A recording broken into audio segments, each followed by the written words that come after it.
आज हम एक ऐसे पौधे की बात करने जा रहे हैं जो कि बहुत ही औषधीय गुण रखता है। साथ ही अगर आप इस पौधे को अपने घर, गार्डन, फार्म हाउस में लगाएंगे तो ये आपके घर की शोभा भी बढ़ाएगा। और अगर आप इस पौधे की खेती भी करना चाहते हैं तो इसकी खेती भी की जाती है और इससे भी आप एक अच्छी आमदनी प्राप्त कर सकते हैं। तो वीडियो में बने रहिए आखिरी तक और ऐसी ही दुर्लभ और रोचक जानकारी जानने के लिए आप हमारे चैनल को सब्सक्राइब और वीडियो को लाइक और शेयर करें। तो फ्रेंड्स, आज हम बात करेंगे अग्निशिखा की। जी हाँ, इसको कलिहारी भी कहते हैं।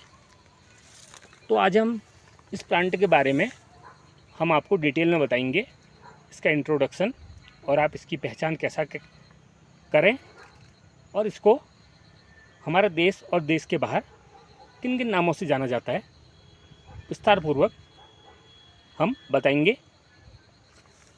तो शुरू करते हैं आज की वीडियो को। फ्रेंड्स, इस प्लांट को कलिहारी अग्निशिखा के नाम से जाना जाता है। ये इसके सामान्य नाम है। इसके अलावा इंग्लिश में इसको फ्लेम लिली, कंबाइंग लिली,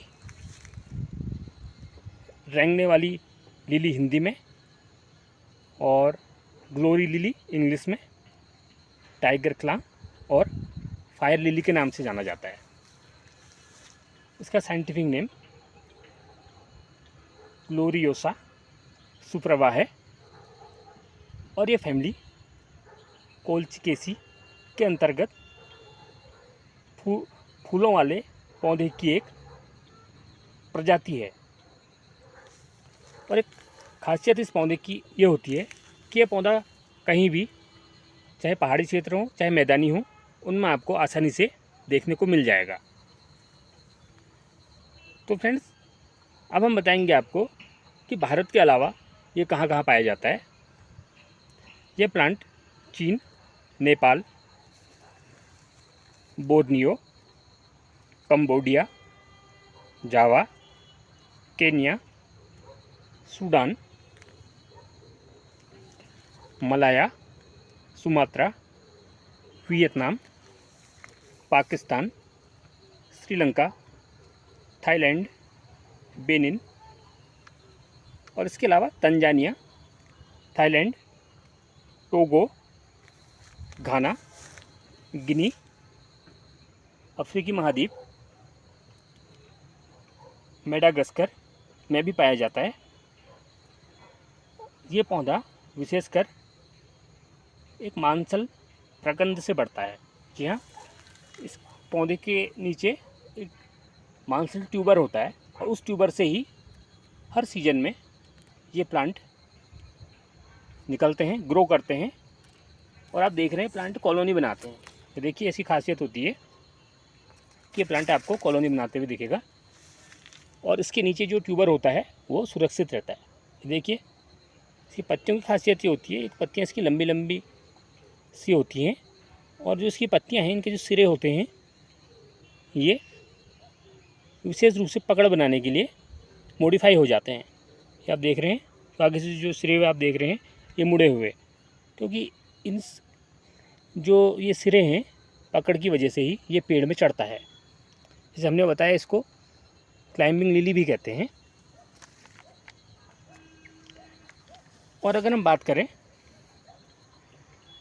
कि इस पौधे में जो फूल आते हैं ये भी बहुत सुंदर होते हैं। ये देखिए, अभी इसमें कोपलें बन रही है और इसके इतने सुंदर रंग बिरंगे फूल होते हैं कि ये देखते ही बनते हैं।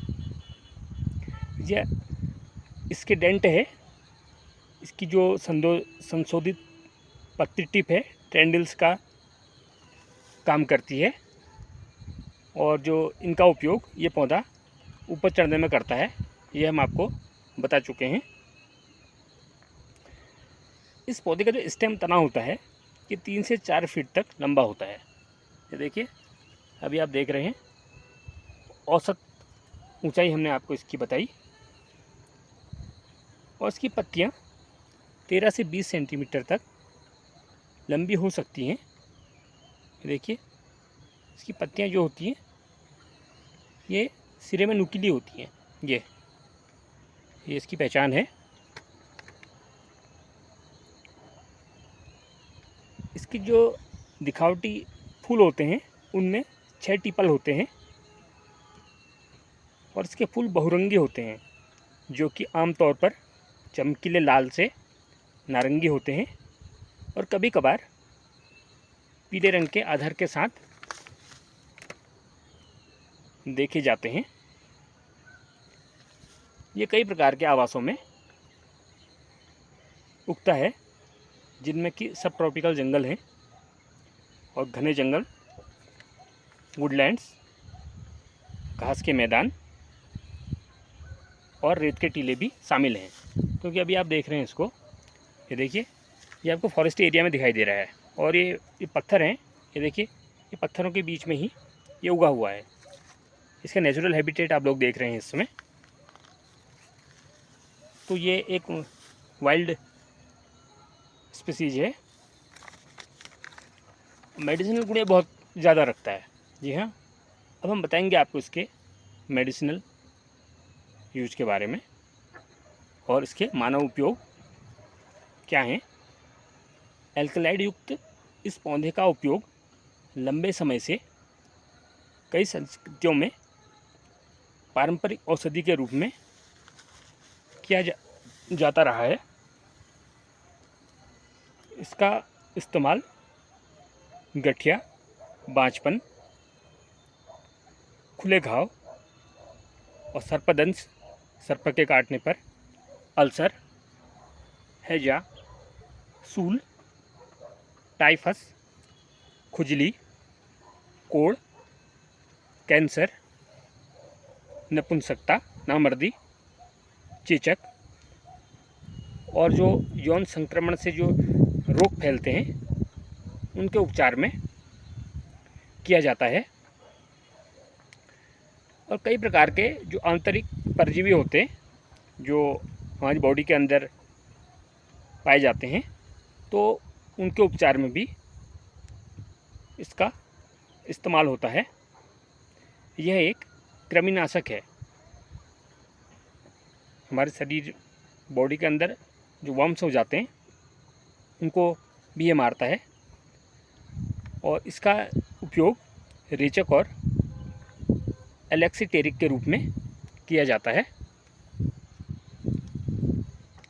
ये प्रजाति जिम्बाब्वे का राष्ट्रीय फूल है, और तमिल में इस फूल को आमतौर पर कार्तिक गायपू के नाम से जाना जाता है। ये तमिलनाडु राज्य का राजकीय फूल है। जी हाँ,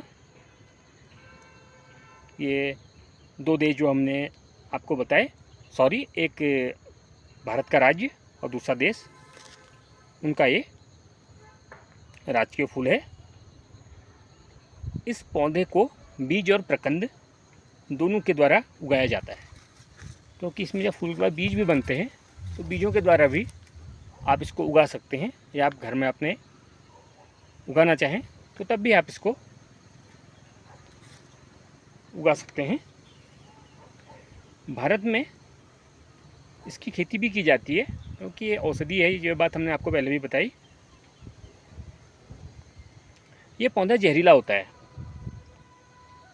और इसे किसी भी तरह से सीधे तौर पर खाने से इंसान और जानवर की मौत भी हो सकती है। जी हाँ, तो इसीलिए इस पौधे को, या इस पौधे के जो बॉडी पार्ट्स हैं जिनका इस्तेमाल किया जाता है, उनको प्रसंस्करण, प्रोसेसिंग के बाद मेडिसिनल यूज में लिया जाता है, जिससे कि ये शुद्ध हो जाएं, और इनका जो परिष्कृत रूप होता है, जो खाने लायक होता है, उसका यूज किया जाता है। और जहरीला होने का जो इसका कारण है वो है इस पौधे में एक विषैला एल्कलाइड, जिसे कि कोलसिसिन बोलते हैं, उच्च मात्रा में पाया जाता है। तो कभी भी आप इसको सीधी तौर पर इस्तेमाल ना करें, विशेषकर जब इसके दवाओं के रूप में इसका इस्तेमाल किया जाता है। तो जो आंतरिक दवाएं होती हैं इंटरनल, तो उनमें प्रोसेसिंग के बाद ही इसका इस्तेमाल किया जाता है। और अगर हम आपको इसके अन्य नामों की बात बताएं तो संस्कृत में इसको शक्रपुष्पी, विश्लया, अनंता और हिंदी में लांगुली, कलारी, कलहिंस भी कहते हैं।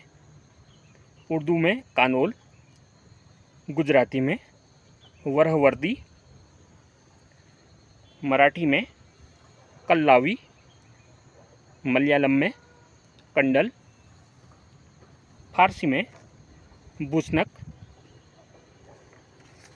इसके नाम हैं। तो फ्रेंड्स, आज आपने कलिहर के बारे में जाना। ये देखिए, बहुत ही